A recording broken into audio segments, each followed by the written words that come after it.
మరి దేవాది దేవుడు ఈ కుటుంబాన్ని వెన్నుకొని ఏర్పరచుకున్నాడు. ఇంచుమించుగా మరి 16 సంవత్సరాలుగా మరి కుటుంబం కొరకు, అలాగే వారు వివాహమై మరి 13 సంవత్సరాలు, మరి అప్పటి నుంచి ఇప్పటి వరకు కూడా వారి జీవితంలో గొప్ప కార్యాలు చేయడం మరి మనం అందరం చూసాము. మరి ఈ రోజున వారు మరి ప్రభువైన యేసుక్రీస్తు నిజమైన దేవుడని అంగీకరించి మరి బాప్టిజం పొందడం చాలా ఆశ్చర్యం. హల్లెలూయా! ఎందుకంటే దేవుడు వాక్యం చెప్తుంది ఏంటంటే, నశించిన దానిని వెతుకు రక్షించడానికి దేవుడి లోకానికి వచ్చానని సెలవిస్తూ ఉన్నాడు. హల్లెలూయా! ఎవరు నశించకపోవడం అంటే చెప్పండి, నువ్వును నేను, మనమందరము భూమి మీద ఉన్న ప్రతి మానవుడు నశించిపోవడం దేవుడికి ఇష్టం లేదు. హల్లెలూయా! కాబట్టి ఈరోజు మరి ఏ వాక్యం మీకు అందించాలనుకుంటున్నానంటే, దేవుడిలో ఆనందించగలవారెవరు, దేవుడిలో ఆనందించగలవారెవరు, దేవుని పట్ల ఆనందించగలవారెవరు అనేది ఈరోజు మీకు వినిపించాలని ఇష్టపడతాను. అపొస్తలుల కార్యము చదువుకుందాం, 16వ అధ్యాయము. అపొస్తలుల కార్యం 16వ అధ్యాయము. ఇంకెవ్వరు కూడా మాట్లాడొద్దు, చక్కగా అందంగా కూర్చోండి. మీరు గలిబిలిగా ఉంటే వాక్యము గలిబిలిగా ఉంటుంది. చదువుదాం. అపొస్తలుల కార్యం 16వ అధ్యాయము 30వ వచనాలు చదువుకుందాం. 16:30 వచనం. అయ్యలారా, రక్షణ పొందుటకు నేను ఏమి చెయ్యవలను?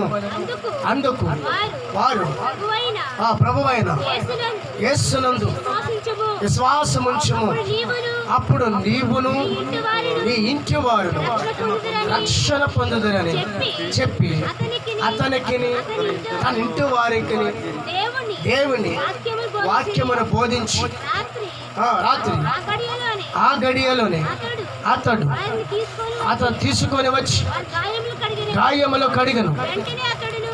అంటనే అతడును తన ఇంటి వారును బాప్తిస్మం పొందిరి. మరియు అతడును తన ఇంటికి తోడుకొని వచ్చి భోజనము పెట్టి దేవుని యందు విశ్వాసం ఉంచిన వారై తన ఇంటి వారితో కూడా ఆనందించును. హల్లెలూయా! చెప్పండి, దేవుళ్ళు ఆనందించేవారు ఎవరు అని మనం నిజంగా తెలుసుకోవాలంటే, ఏదో నార్మల్గా గుడికి వెళ్ళేవాళ్ళు కాదు, అప్పుడప్పుడు కనపడేవారు కాదు, కంచెపు ఇటు కంచెపు అటు దూకేవాళ్ళు కాదు. ఏమండి, ఎవరు నిజముగా లేదా బాప్టిజం పొందకుండా నీవు గుడికి నీ నామకారంగా అంటే మొక్కబడి రీతిలో నీవు వెళుతూ వస్తూ ఎన్నో రోజులు నువ్వు అలా ఉన్నా నీ జీవితంలో ఆనందం అనేది రానే రాదు. కానీ నువ్వు అనుకోవచ్చు, మేము గుడికి వెళ్తున్నామండి, మేము ప్రార్థన చేసుకుంటున్నామండి, మేము ఎన్నో రోజుల బట్టి వెళ్తున్నామని అనుకోవచ్చు. కానీ నీలో ఏమి లేదు, ఆనందము లేదు, ఏమి లేదు, సంతోషము లేదు, ఏమి లేదు, సమాధానం లేదు, ఏమి లేదు, సమృద్ధి లేదు, ఏమి లేదు. నువ్వు కష్టపడుతున్న కష్టాల జీతం నువ్వు అనుభవించట్లే. కారణం ఏంటంటే నీ బ్రతుకు మారలేదు కాబట్టి.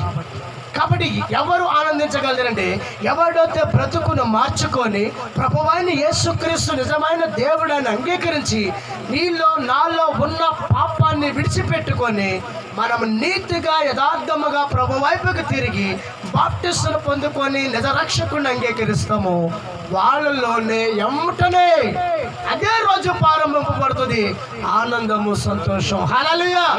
ఎన్నడూ నువ్వు చూడలేని ఆనందం నువ్వు ఆ రోజును చూస్తామట.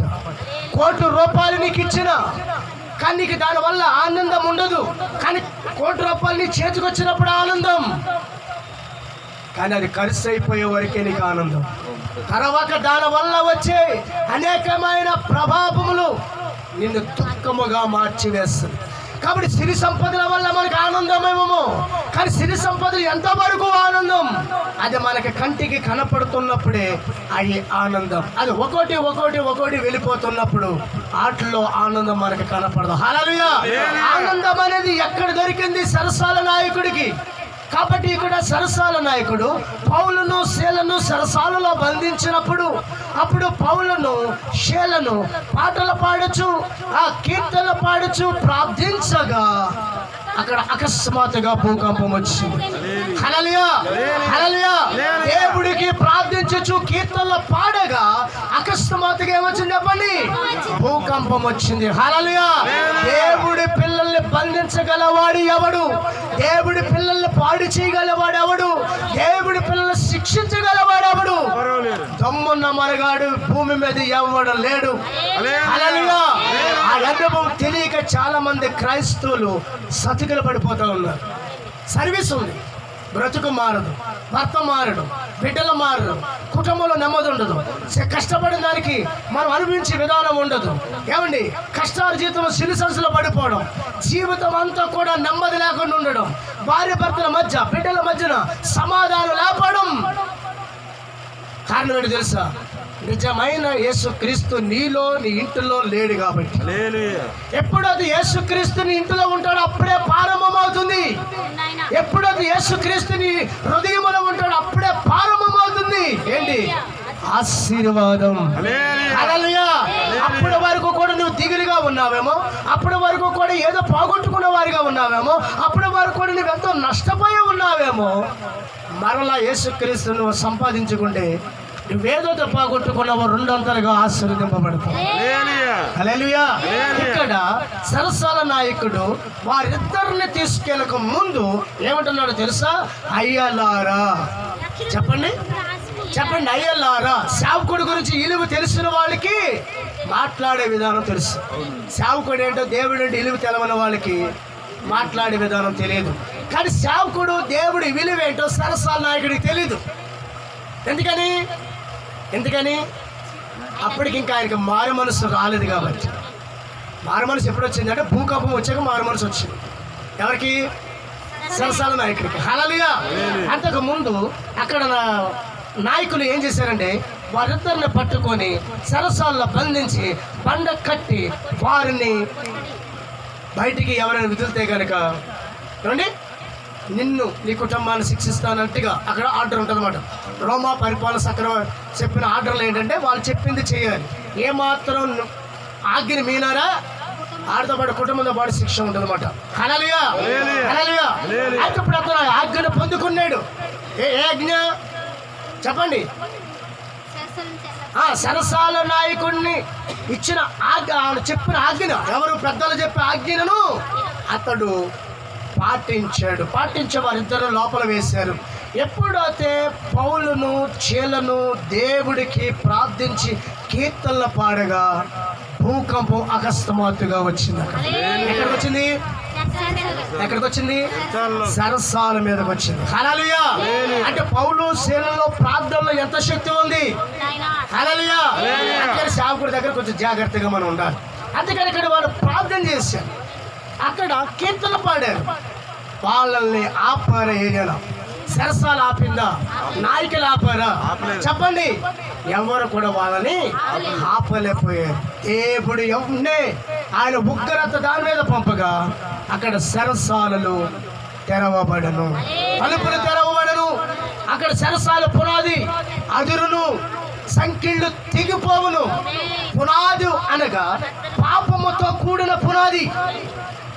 ఏ పుట్టుకలో మనం పుట్టామో ఆ పుట్టుకలో నుండి ప్రభువుని యేసుక్రీస్తు అంగీకరించినంత సేపు అది పాపమైన పునాది. ఆ పునాది కదిలింపబడాలి. హల్లెలూయా.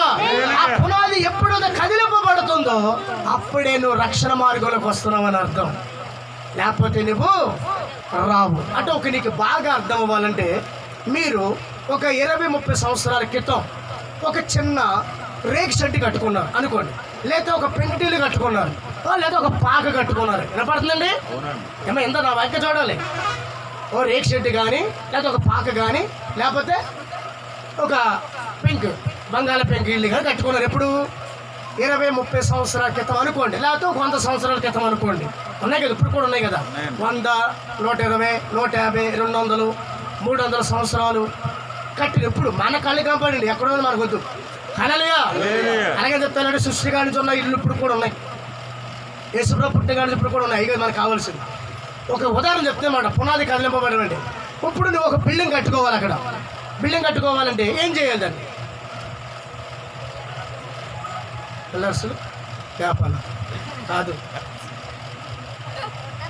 పిల్లర్స్ తరవలేదు. ముందు ఏం చేయాలంటే దాన్ని కదిలింప చేయాలంటే ఎన్నో రోజులు ఉన్న నీ ఇల్లు, ఎన్నోసార్లు నివసిస్తున్న నీ ఇల్లు, దాన్ని కూల్చివేయాలి. దాన్ని ఏం చేయాలి? కదిలింప చేయాలి. హల్లెలూయా. అది తీసివేయాలి. అక్కడ దరిద్రాన్ని తీసివేయాలి. దాన్ని బాగా లోతుగా తవ్వాలి. లోతు నుండి కట్టికి రావాలి. హల్లెలూయా. దాన్ని కదిలింపడం. అక్కడ సరసాలు బద్దలు కొట్టబడిని. ఎందుకో తెలుసా? అక్కడ అన్యాయంగా సేవకులని కొంతమంది ప్రజలను అక్కడ బంధిస్తూ ఉన్నారు. ఎవరంటే ఈ కథానాయకులు. ఎవరు? రోమా చక్రవర్తి సంబంధించిన కొన్ని మంది పెద్దలు, కుట్ర పొందిన వాడు. నిన్న మీకు చెప్పాను కదా, గుడ్ ఫ్రైడేకి ఆయనకి 7 సార్లు తీర్పు జరిగిన ఆఖరికి కూడా ఆయన చంపేయాలి అన్న ఆలోచనతో ఉన్నారని కొన్ని మంది కుట్ర పొందారని చెప్పని చూసారా? అందులో వీళ్ళు అర్థం కానీ అన్నమాట. ఎందుకని? వాళ్ళు లాభాల కోసం, వాళ్ళ విధానం కోసము, వాళ్ళ స్వార్థం కోసం అనేకమైన ప్రజల్ని బలి చేసేస్తున్నారు వాళ్ళు. అంతేకాని దేవుడు చూశాడు. అక్కడనే పౌలును శీలను అక్కడ పంపించాడు. ఆ సరసాల్లో ఉన్న నాయకుడు రక్షించబడ్డానికి, సరసాల్లో ఉన్న ఖైదీలందరూ కూడా సువార్త వినడానికి 2 వ్యక్తులు ఏం చేశారు తెలుసండి? ఏం చేశారు చెప్పండి? అదే అధ్యాయం 3వ వచనం 23వ వచనం చదవండి. 2 ఆ కుటుంబం రక్షించబడ్డానికి, అక్కడ ఉన్న వారికి సువార్త అందడానికి, ఏమండి వాళ్ళిద్దరూ ఎన్ని బాధలు పడ్డారో చూడండి. చదువు 23వ వచనం. వారిని చాలా దెబ్బలు కొట్టి వారిని సరసాలలో వేసిరి. చెప్పండి, మాట్లాడండి. ఎవరిని? పౌలుని శీలను చాలా దెబ్బలు కొట్టి. అంటే వారిద్దరిని ఆ సరసాల్లోకి వెళ్ళడానికి, ఆ సరసాల నాయకుడు రక్షించబడాలంటే, అక్కడ ఖైదీలందరూ సువార్త వినాలంటే, ఏమండి వారు ఎన్ని దెబ్బలు తిన్నారో చూడండి. ఈరోజు నీ కోసం, నా కోసం, మనందరి కోసం దేవుడు మరి ఎన్ని కొరడా దెబ్బలు ఆయన తిన్నాడు, ఎన్ని బాధలు ఆయన భరించాడో ఒక్కసారి నువ్వు ఆలోచిస్తే నా ప్రియమైన సహోదరుడా, ఈరోజు నువ్వు కూడా రక్షించబడడానికి ఇష్టపడుతూ ఆయన విలువ నీకు తెలవట్లేదు. ఈ సరసాల నాయకుడికి ఎప్పుడు విలువ తెలిసిందో తెలుసా? ఎప్పుడు తెలిసిందో? దెబ్బలు కొట్టినప్పుడు ఇల్లు తెలవలే, సరసాల్లో వేసినప్పుడు ఇల్లు తెలవలే. ఎప్పుడైతే పౌలును శీలను దేవుడికి ప్రార్థించారు, కీర్తనలు పాడారో, అకస్మాత్తుగా భూకంపం వచ్చిందో అప్పుడు ఆయన కన్నులు తెరవబడ్డాయి. అప్పటి వరకు కూడా కన్నులు తెరవబడలే, అక్కడే ఉన్నాడు, ఇంకా పాప పురాదులలో ఉన్నాడు. ఎప్పుడైతే ఆ కార్యం చూశాడో వణుకుచు, చూడండి, వణుకుచు, అయ్యలారా రక్షణ పొందుటకు మేమేం చేయాలి? చూసారండి, ఆయన ఆ కుటుంబం అదేనంగా రక్షించబడ్డానికి వీరిద్దరు పడ్డ బాధలేడు చెప్పండి. పట్టబడడం, కొట్టబడడం, సరసాల్లో బంధించబడడం. ఈరోజు నీ కుటుంబం రక్షించబడిందంటే వెనకాల ఎన్ని బాధలు పడ్డామో తెలుసా మీకు? ఎన్ని బాధలు పడ్డాం, ఎన్ని కష్టాలు పడ్డాం, ఎన్ని నిందలు పడ్డాం, ఎంత ప్రార్థన చేస్తాం, ఎన్నిసార్లు ఉపవాసాల్లో జ్ఞాపం చేసుకో, ఎన్నిసార్లు మీటింగ్లో జ్ఞాపం చేసుకో, ఎన్నిసార్లు ఆరాధనలో సంఘంగా కుటుంబాలుగా మేము ఉపవాస ప్రార్థనలు జ్ఞాపం చేసుకోలేదు. లెద్ది దినాల్లో జ్ఞాపం చేసుకున్నాం. కాబట్టి ఇప్పుడు వారి వివాహమై ఈ రోజుకి 13 సంవత్సరాలకి ఈ రోజు నా కుటుంబం రక్షించబడింది. అందరూ సపోర్ట్ కొట్టి ప్రభునామని కనపడతాం. హల్లెలూయా, హల్లెలూయా. అది ఎన్నాళ్ళకి దేవుడు ఇంత సమయంలోనూ ఈ కుటుంబాన్ని రక్షించుకున్నాడు. ఆ కుటుంబం రక్షించబడ్డానికి వారు ఎన్ని బాధలు పడి ఉంటారు, ఈ రోజు మేము ఎన్ని బాధలు పడి ఉంటాం. హల్లెలూయా. కాబట్టి ఎన్నాళ్ళు లేని ఈ ఆనందము ఈ రోజున ఈ కుటుంబానికి వచ్చి సరసాల నాయకుడు తీసుకెళ్ళాడు, ఏంటి గాయాలు కడిగించాడు, వాక్యము చెప్పించుకున్నాడు, కుటుంబంతో కూడా బాప్టిజం పొందాడు. బాప్టిజం పొందడమే కాదు, సేవకులకి పరిచర్య చేశాడు. బాప్టిజం పొందడం ఏం చేయాలి? మీరు చెప్పండి, సంగతులు మీరే పరిచర్య చేయాలి. ఏం చేయాలి? బాబు బాక్స్ పెట్టాలని పట్టుకెళ్ళాలి, వైరు తీయమంటే తీయాలా? ఏమండి మాట్లాడండి. సేవకుడికి సేవ చేయాలండి. స్త్రీలు కూడా ఇంటి పని చేయాలి. ఏమండి ఆయన ఒంటి పని చేశాడు. ఏం చేశాడు? వారి గాయములు కడిగి చక్కని వస్త్రాలు ఇచ్చి, భార్యకేమో చక్కని భోజనం అరేంజ్మెంట్ చేసింది అమ్మ. అప్పుడు ఏం చేసిందంటే 2 దైవజనులకు మంచి భోజనం పెట్టి వారు సాగనంపి వారు దేవుని యందు సంతోషించి. ఎందుకు చెప్పాలంటే వారు పుట్టిన కానీ అప్పటి వరకు వారి జీవితంలో సంతోషం లేదు. అన్నీ ఉన్నాయి, అన్నీ కానీ సంతోషం అనేది లేదు. 1వ దశలోని పత్రిక 4వ అధ్యాయము 23వ వచనం చదువుదాం. 1వ దశలోని పత్రిక. దేవుళ్ళు ఎవరు సంతోషిస్తారు, దేవుళ్ళు ఎవరు ఆనందిస్తారు. కాబట్టి మన గుడికి వెళ్తాలో చోపులో ఆనందం ఉండదండి. బ్రతుకు మారాలి, రక్షణ పొందాలి, నిజ రక్షకుడు అంగీకరించాలి, కుటుంబంగా ప్రార్థన కలిగి ఉండాలి, కుటుంబంగా దేవుడి సన్నిధిని కలిగి ఉండాలి, కుటుంబంగా సహవాసంలో ఉండాలి. అప్పుడే మీ జీవితంలో కార్యాలు ఎన్నో ఎన్నో ఎన్నో మీరు చూస్తారు. హల్లెలూయా. ఎవరైతే మిమ్మల్ని తీసిపాడేశారో, ఎవరైతే మిమ్మల్ని చిన్న చూపు చూశారో, ఎవరైతే యాలనగా చేశారో వాళ్ళ ముందు మీరు శబాషిగా ఉంటారు. హల్లెలూయా. ఎవరు? ఆ రక్షించబడిన వారు. అందులో నేనే సాక్షి. అన్నీ చాలామంది తీసిపాడేశారు, రకరకాలుగా మాట్లాడారు.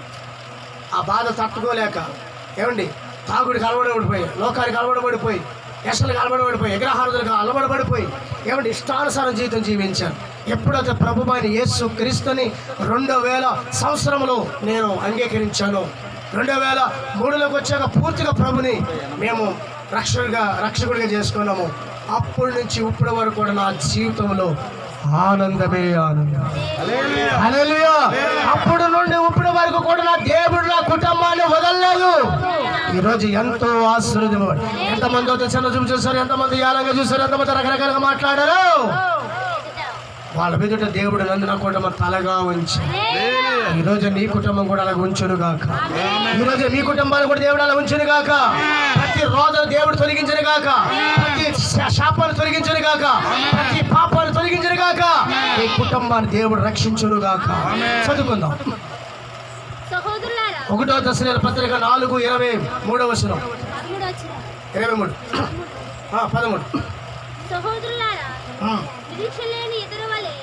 13 లేదా?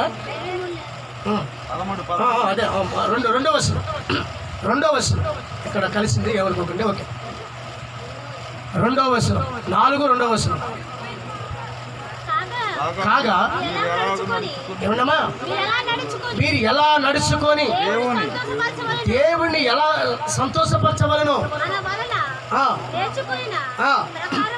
రక్షణగా. అందరూ స్పష్టంగా చదవాలి. మీరు తలకే కిందెత్తుకుంటే కిందకు పోద్దాం మీ వాయిస్. అలాగా లేదా గట్టిగా చదవండి. ఎందుకంటే మీరు తలకే కిలిగేటప్పుడు పేక నొక్కేద్దాం. పేక నొక్కితే వాయిస్ ఏమొస్తుంది? చదువు మళ్ళీ మొదలు చెప్పు. మెట్టికి సహోదరులారా మేము ప్రభువైన యేసుక్రీస్తు ద్వారా మీకు ఇచ్చిన ఆజ్ఞను మీరు ఎరుగుదురు. కాగా మీరు ఎలా నడుచుకొని దేవుని సంతోషపరచవలను మన వలన నేర్చుకున్న ప్రకారముగా మీరు నడుచుకుంటున్నారు. హల్లెలూయా. అంటే ఇప్పుడు దేవుడు సంతోషించాడంటే వాళ్ళు ఎలా నడుచుకుంటున్నారు? సేవకుడు ఎలా చెప్పారో అలాగే వాళ్ళు అలా నడుచుకుంటారు. హల్లెలూయా. హల్లెలూయా. అంటే ఇప్పుడు మనం చేసే పని, మనం చేసే ప్రార్థన, మనం చేసే భక్తి అంటే మీకు అర్థమైందండి. మన నడిచే నడవడిక ఎవరు సంతోషించాలి చెప్పండి? హల్లెలూయా. హల్లెలూయా.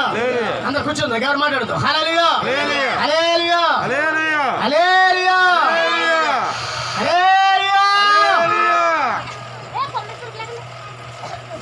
ఏం పర్లేదు కంగారు పెట్టు. హల్లెలూయా. హల్లెలూయా. ఈ సంతోషము నీకు కావాలన్నా, ఈ సంతోషము నీకు కావాలన్నా, సంతోషమే సమాధానమే నేడు యేసు దగ్గర రమ్ము, నేడే యేసు దగ్గర రమ్ము. హల్లెలూయా. కాబట్టి మీరు దేవుణ్ణి సంతోషపరచుకే వ్యక్తులుగా ఉండాలంటే మీ నడవడికి ఎలా ఉన్నదో తెలుసా? సేవకుడు చెప్పినట్టు చేయాలి. అంతేకాని దుర్మార్గులు చెప్పినట్టు చేయకూడదు, దుష్టులు చెప్పినట్టు చేయకూడదు, సాతాను చెప్పినట్టు చేయకూడదు, పాడు చేసినట్టు చెప్పినట్టు చేయకూడదు. చేసావా నీ సంతోషం దూరంగా వెళ్ళిపోయిందని అర్థం. ఇక్కడ చెప్తున్న దశలో సంఘానికి పౌలు ఏం చెప్తున్నాడంటే, ఇక్కడ 2వ అధ్యాయంలో మెట్టికి సహోదరులారా, మీరు ప్రభువారి యేసు క్రీస్తును సంతోషపరచాలంటే మేము ఏదైతే మేము ఆజ్ఞ ఇచ్చామో అది మీరు చేసి ఆయన సంతోషపరిచిరి. అంటే ఇప్పుడు దేవుణ్ణి సంతోషపరచాలంటే మనం ఎలా ఉండదో తెలుసా? ఫిలిప్పీయులకు రాసిన పత్రిక 2వ అధ్యాయం మనం చదివితే అక్కడ ఒక మాట మనకు కనపడుద్ది. 2వ అధ్యాయము 2వ వచనం. త్వరగా, మీరు ఏక మనసులగునట్లుగా ఏక ప్రేమ కలిగి ఒక భాగం గలవారి ఉండి ఒకదాని అందే మనసుంచుచు నా సంతోషమును సంపూర్ణ చేయుడి. హల్లెలూయా. ఎప్పుడు సంతోషిస్తాడు దేవుడు? ఎప్పుడు? ఆదివారం సారి వస్తే సరిపోద్దా? శుక్రవారం సారి వస్తే సరిపోద్దా? అప్పుడప్పుడు వస్తే సరిపోద్దా? సంవత్సరం ఒకసారి క్రిస్మస్ కనపడితే సరిపోద్దా? కాదండి. మనం అందరం కలిసి ఒక తల్లి బిడ్డలాగా ఎప్పుడైతే కలిసి ఉంటామో అప్పుడే దేవుడు సంతోషిస్తాడు. హల్లెలూయా, హల్లెలూయా. మరి ఈ రోజున ఎందుకు దేవుడు అనుకుంటున్నాడంటే ఏ భేదము లేదు, ప్రతివాడు పాపము చేసి దేవుడు అనుగ్రహించిన మహిమను త్రోసివేస్తున్నారు అన్నమాట. కాబట్టి ఏంటంటే ఎవరైతే బాప్టిజం పొందుకొని నిజ రక్షకుడిని అంగీకరిస్తారో ఆ ఇంటిలో ఆనందం. రెండోది, దైవజనుడు దేవుడు చెప్పిన ఆజ్ఞకి లోబడి నడుచుకున్న సంఘములో ఆనందం. హల్లెలూయా. అంతేగాని నేను గుడికి వెళ్తానండి, మీ గుడికి వెళ్తాను, ప్రార్థనకి వెళ్తాను, ప్రార్థన చేస్తామండి, బాప్టిజం తీసుకున్నామన్నమాట, తల తీసుకుంటామండి, మా ఆయన మారడం, మా ఆయన ఊరుకోడండి అనుకునేవాడు కొంతమంది, లేదా మా పిల్లలు వివాహం అయ్యాక తీసుకుంటామండి అని చెప్పేవాడు కొంతమంది. ఇల్లు కట్టాక అనుకుంటున్నామండి, ఈ మధ్యలో దేవుడు ఇస్తే కానీ ఇంకొక ఇల్లు వేసాక అప్పుడు అనుకున్నామండి, ఇలా చెప్పుకునేవాడు కొంతమంది అండి. మరి నాలో ఈ జబ్బు వచ్చేసిందండి, ఈ జబ్బు తగ్గిస్తే బాప్టిజం పొందేస్తామండి, ఇలా చెప్పుకుంటూ సాకులు చెప్పుకునే వాళ్ళు ఎంతమంది ఉన్నారు? చాలా మంది ఉన్నారండి. మీకు ఎవరైనా ఎదురయ్యలేదు కానీ మాత్రం నాకు చాలా మంది ఎదురయ్యారు. కాబట్టి దేనికైనా మనం ఆలస్యం చేయొచ్చు కానీ రక్షణగా మాత్రం ఆలస్యం చేయకూడదు. హల్లెలూయా. ఎందుకంటే నేడే రక్షణ. ఈ రోజు నీది, రేపు రోజు నీది కాదు. హల్లెలూయా, హల్లెలూయా. కాబట్టి ఇక్కడ సరసాల నాయకుడు ఆ గడియలోనే బాప్టిజం పొందారు. ఏం చేయాలి చెప్పండి? ఆ గడియలోనే బాప్టిజం పొందారు. ఎన్ని రోజులు గుడికి వెళ్తే బాప్టిజం పొందుకున్నారు? ఎన్నిసార్లు వాయిదాలు వేశారు? ఎన్నిసార్లు పాస్టర్ గారు ప్రార్థన చేశాడు? ఎప్పుడు వాళ్ళ ఇంటికి వెళ్ళలేదండి, ఆయన ఎప్పుడు గుడికి వెళ్ళలేదు. అర్థమైందండి? అదిరిపాటుగా అంటే అకస్మాత్ అంటే ఆ గడి అంటే ఆ టైంలోనే మారిపోయాడు మన. హల్లెలూయా. అంటే రేపు పొద్దున్న మారదాంలే, లేదా నువ్వు ఎల్లుండి తీసుకుంటాంలేండి, వచ్చే వారంలో తీసుకుంటాంలేండి, సర్లేండి మేము కూడా తెలుసుకోవాలి కదా. అలాంటి రూల్స్ ఏమి అక్కడ మాట్లాడరు. హల్లెలూయా. చెప్పండి, ఏమైనా అలాంటి రూట్లు మార్చారా? ఏమైనా రూల్ మాట్లాడారా? ఏం రూలు మాట్లాడలేదు. రెప్పపాటులో మారిపోయాడు అంటున్నాడు అన్నమాట. అక్కడ వచ్చి అయ్యలారా రక్షణ పొందాలంటే రక్షణ అంటే ఏంటి, బాప్టిజం అంటే ఏంటి? మీరు ఏమనుకుంటారంటే ఏదో పాస్టర్ గారు ఒక 100 కేజీల మూట నెత్తి మీద పెట్టినాడు, ఫీల్ అయిపోతున్నారు బాప్టిజం. లేకపోతే ఏదో ఏమంటారంటే దీన్ని ఏమన్నా చెప్పండి, ఆ మొండు మొగుడికి పింకి పెళ్ళం అంటారు చూసారా, కాపురం చేసినందుకు ఫీల్ అయిపోతారన్నమాట. బాప్టిజం అంటే ఏం కాదండి, ప్రభుని అంగీకరించడం అంతే. అంటే నిజ రక్షకుడిని అర్థమైందండి. బాప్టిజం అనగా నిజ రక్షకుడిని అంగీకరించడం, అంటే బ్రతుకు మార్చుకొని చీకటిలో జీవితంలో ఉండి ఎలుగులోకి వెళ్ళడమే బాప్టిజం. అలాంటి వారి మీద ఏముంటుందంటే దేవుడి అధికారం ఉంటుంది. అదండి, మామూలుగా ఉన్న వారి మీద అధికారం ఉండదు. చెప్పండి, ఎవరి మీద అధికారం ఉంటుంది? బాప్టిజం తీసుకున్న వాళ్ళ మీద దేవుడి అధికారం ఉంటుంది. దేవుని ఆత్మ వస్తుంది, ఆత్మ నీలో రాగా నీకు అధికారం ఇవ్వబడుద్ది. అప్పుడు ప్రార్థన చేసిన కార్యం జరుగుతుంది. ఏమండి అర్థమైందండి? నువ్వు ప్రార్థన చేసిన కార్యాలు జరుగుతాయి, పాటలు పాడిన దేవుడికి మహిమ వస్తుంది, పరిచర్య చేసిన దేవుడికి మహిమ వస్తుంది. హల్లెలూయా. ఇప్పుడు చెప్పండి, ఇక్కడ ఎంతమంది సంతోషం? బాప్టిజం తీసుకున్న కుటుంబానికి ఏమ్మా, మా కృపమ్మకి సంతోషం ఉందా? ఇప్పుడేం చూసినా ఇలాంటి సంతోషం? ఈరోజు మా చెల్లి చాలా సంతోషంగా ఉంది. ఏమండి మాట్లాడండి. హల్లెలూయా. నా కటన్ రాజుకి అలాగే మా అమ్మకి అందరూ కూడా ఎందుకు ఆనందం అంటే అసలు అలాంటి ఆనందం ఎక్కడ దొరకదండి. మీరు ఏమనుకున్నారు కానీ ఆనందం ఎప్పుడు బాగా దొరికిందండి బాప్టిజం తీసుకుంటాను. లేకపోతే మామూలుగా వెళ్ళినంత చెప్పిన బయట మనిషి ఎన్ని రోజులు వెళ్ళాం. హల్లెలూయా, హల్లెలూయా. కాబట్టి ఇక్కడ బాప్టిజం తీసుకున్నారు కాబట్టి కుటుంబానికి సంతోషం, ఆనందం వచ్చింది. తర్వాత సేవకుడు మాట విని సేవకుడు మాట ప్రకారంగా దేవుడి చిత్తానికి నడిచిన వారికి సంతోషం వచ్చింది. తర్వాత అపొస్తలుల కార్యం 20వ అధ్యాయం, అపొస్తలుల కార్యం 20వ అధ్యాయము 28వ వచనం చదువుదాం. త్వరగా అంటే సంతోషం, ఆనందం ఎవరికి ఉంటుందో తెలియడానికి మీకు. ఆ దేవుళ్ళో సంతోషించేది ఎవరు? ఈరోజు నేను చెప్పే వాక్యం చదువు. అపొస్తలుల కార్యము 28వ వచనం.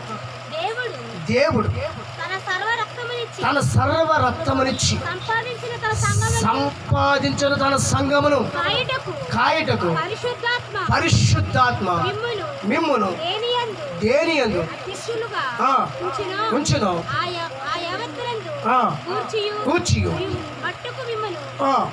కూర్చియు జాగ్రత్తగా ఉండడి.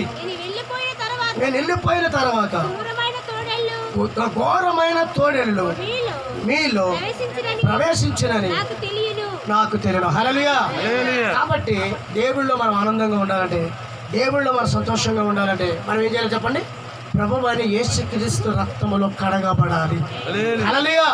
ప్రభువైన యేసుక్రీస్తులో నీవు నీ కుటుంబం ఎప్పుడైతే కడగబడుతుందో, ఎప్పుడైతే దైవజనుడికి సంఘానికి లోబడి యథార్థంగా నువ్వు నడుచుకుంటావో అప్పుడు ఎలాంటి తోడేళ్ళు కానీ, ఎలాంటి దుష్ట ప్రభావాలు కానీ, ఎలాంటి కీడులు కానీ నీ మీదకి రావు. ఎందుకని?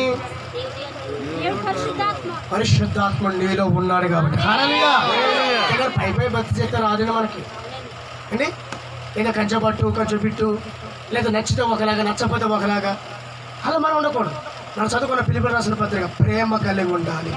ఎలాంటి ప్రేమ అంటే ఏక ప్రేమ, ఏక మనస్సు. ప్రేమ అంటే ఏంటి? మనసు అంటే ఏంటి? చెప్పండి అనగలవాడు. ఏమా చెప్పాలి, అనగలవాడు చెప్పాలి. ప్రేమ అంటే ఏంటి? ఈ పురుగులన్నీ చూపడుకో చెప్పండి. ప్రేమ అంటే ఏంటి? మనసు అంటే ఏంటి? ప్రేమ అంటే లోక ప్రేమ, మనసు అంటే చెప్పండి లేపుకుపోవడమా? చెప్పండి ఏంటి ప్రేమ అంటే? ఏంటండి ప్రేమ అంటే? అండి ప్రేమ అంటే ఏంటండి? దేవుడి ప్రేమే. ప్రేమ అంటే ఏంటి అసలు? ప్రేమ కలిగి ఉండండి. ఏమాత్రం ఇంత కూడా తేడా లేకుండా మనం అందరం ఒకటే అని కలుస్తాం చూసారా? కులము మతం భేదాలు చూడకుండా అలాగ ఉండి కలిసి ఒక తల్లి బిడ్డలుగా ఉంటారు చూసారా? దాన్నే ప్రేమ అంటారు. ఒకరిని కలుపుకునడం, ఒకరిని ఆదరించడం, అందరూ మనం కలిసి ఉండడం. ఏక మనసు, ఏక ప్రేమ, ఏక మనసు. దేవుడు గొప్పవాడైనా మనల్ని ఎందుకు ప్రేమించాడు? ఆయన ప్రేమమయుడు కనుక. హల్లెలూయా. ఆయన ఉన్నతమైన స్థితి కలిగిన దేవుడు. మనం ఎక్కడో పాతాళంలో ఉన్నవారు. మనల్ని ఎందుకు ప్రేమించాడు దేవుడు? అంటే మనం అందరము ఒక్కటే అని అర్థం. హల్లెలూయా. మనస్సు అనగా హృదయం, తలంపులు. మనం అర్థమని ఏక మనస్సు అంటే మనందరూ ఆలోచన ఒకలాగే ఉండాలి. దేవుడి బిడ్డలు సంఘముల గురించి రాయబడింది. ఇప్పుడు మనం చదువుకున్న అపొస్తలుల కార్యము, మనం చదువుకున్నటువంటి 20వ అధ్యాయం 28వ వాక్యం అదే. సంఘం ఎలా ఉండాలంటే ప్రేమ కలిగి ఉండాలి. సంఘం ఎలా ఉండాలంటే దేవుడి శక్తి కలిగి ఉండాలి. సంఘం ఎలా ఉండాలంటే దేవుడి ఆత్మ కలిగి ఉండాలి. సంఘం ఎలా ఉండాలంటే సావుకుడు అడుగు జాడులు, దేవుడు అడుగు జాడులు, వాక్యం అడుగు జాడులు నడవాలి. అది సంఘం. అలా ఉన్నప్పుడు నీ మీదకి ఎలాంటిది ఏది కూడా రానే రాదు. హల్లెలూయా. హల్లెలూయా. ఎందుకని అర్థమని? ప్రేమ అంటే అందరము కలిసి ఏకమక్షం కలిసి ఉండడమే ప్రేమ. హల్లెలూయా. చెప్పండి. చిన్న పెద్ద అని చూడకుండా, అందరము కుల మతం చూడకుండా, ఏది చూడకోకుండా కలిసి ఉండడమే ప్రేమ. ఆ ప్రేమలోనే ఉందన్నమాట. హల్లెలూయా. ఆ ప్రేమే లేకపోతే ప్రతి వాడు కూడా నీ ముందు ఎలా కనపడతాడంటే జ్ఞానంగా కనపడదు, ఎట్టకారంగా కనపడదు. మా కులం వేరండి, మా మతం వేరు, మా సంఘం వేరండి, మీ సంఘం వేరు. ఏంటి? నా సంఘం వేరండి, మీ సంఘం వేరండి. మీ కులం వేరండి, మా కులం వేరు. మీ పద్ధతులు వేరండి, మా పద్ధతులు. ఏంటి మరి ఎన్ని ఎక్కడ తెచ్చుకున్నారు? కులం ఎక్కడి నుంచి తెచ్చారు? మతం ఎక్కడి నుంచి తెచ్చారు? పద్ధతులు ఎక్కడి నుంచి తెచ్చుకొచ్చారు? ఎక్కడి నుంచి తెచ్చారు? పల్లకం తెచ్చారా? ఏసీ దగ్గర నుంచి తెచ్చారా? భూములు తవ్వి తెచ్చారా? ఇవన్నీ మనం పెట్టుకున్నాయి. అర్థమైందండి? మనం అందరం ఒక్కటే. చెప్పండి. అందరం ఒకటేనండి. అందరం ఒకటే అనుకున్నవాడే నిజమైన ప్రేమికుడు. స్నేహితుడి కొరకు ప్రాణం పెట్టుడు కంటే ప్రేమ గలవాడు ఎవడు? అర్థమైందండి? ఏం కలిగి ఉండాలి మనము? నీకోసం నేను చచ్చిపోతాను రా, నువ్వు లేకపోతే నేను చచ్చిపోతానే, నువ్వు లేకపోతే నేను చచ్చిపోతానే, అవసరం ఏం చచ్చిపోతా? అది ఆడి కాదండి. అవసరమైతే స్నేహితుడి కొరకు ప్రాణం పెట్టుడి కంటే ప్రేమ గలవాడు. ఆడు ప్రేమించాలన్నమాట. ఒకరిని ప్రేమించాలి, అందరూ కలిసి ఉండాలి. అర్థమవుతుందండి? సహోదరులు కలిగి ఉండాలి. హల్లెలూయా. రెండోది ఏంటంటే మనస్సు, ఏక మనస్సు. అంటే మన అందరి ఆలోచనలు ఒకటై ఉండాలి. అర్థమైందండి? ఇప్పుడు తండ్రి చెప్తే పిల్ల తింటాడండ్రా, ఎందుకని? భార్య చెప్తే భర్త తింటాడండా. ఏమ్మా చెప్పామా? మా చెల్లి అంటే అప్పుడు జారిపోయింది. ఏమ్మా మా చెల్లికి భోజనం పెట్టలేదా బాగా? హల్లెలూయా. ఓకే, హల్లెలూయా. అప్పుడు జ్ఞాపం చేసుకోండి, సంతోషం అనేది ఎవరింట్లో ఉండదండి? బాప్టిజం పొందుకునే వారి దాంట్లోనూ, తర్వాత అడుగుజాడలో నడిచే వారిలోను, తర్వాత పరిశుద్ధాత్మ యేసు క్రీస్తు రక్తములు కడగబడిన వారిలో సంతోషం ఉంటుంది. హల్లెలూయా. సంతోషం కోసం చెప్పాలంటే చాలా ఉన్నాయి కాబట్టి ప్రభు చిత్తమైతే మరొకసారి మనం అందరం కలిసి ప్రభుని ఆరాధిద్దాము. ఒక్క వాక్యమే చదివి నేను ముగించేస్తాను. చూడండి, అపొస్తలుల కార్యము 16వ అధ్యాయము 14వ వాక్యం. అపొస్తలుల కార్యము 16వ అధ్యాయం 14వ వచనం. అప్పుడు లూదియా దైవభక్తి గల ఒక స్త్రీ నిలుచుండెను. ఆమె గోదారంగ పొడిని అమ్ము పట్టణస్త్రాలు ప్రభు ఆవిడ హృదయమును తెలుసును గనక పౌలు చెప్పిన మాటలు విని లక్ష్యముంచెను. ఆమెయు ఆ ఇంటి వారును బాప్తిస్మం పొంది ఆమె నేను ప్రభువునందు విశ్వాస కలిగినైతే